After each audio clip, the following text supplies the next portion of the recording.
Okay, velkommen til dagens video. I dag skal vi lave en hurtig gennemgang af Qigong-øvelsen Lift in the Sky. Og det er en øvelse, som bringer dig ind i det parasympatiske nervesystem, som er det modsatte af stress. Og det er en øvelse, som er god, hvis du har åndedrætsbesvær eller problemer med maven, fordi den åbner op i de her områder her. Så hvis du prøver at lave Qigong-øvelse før, så tag en god stilling. Slip de store led, så du bedre kan mærke jorden. Og så næste gang du synker, så lader du hænderne stige op. Så cirka her, så folder hænderne, slipper skuldrene, slipper albuerne.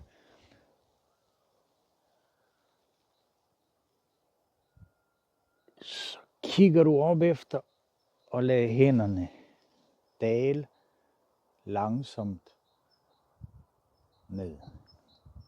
Okay. Så hænderne stiger op, slipper skuldrene, slipper albuerne, folder her. Slipper jeg endnu mere, og så kigger jeg op efter.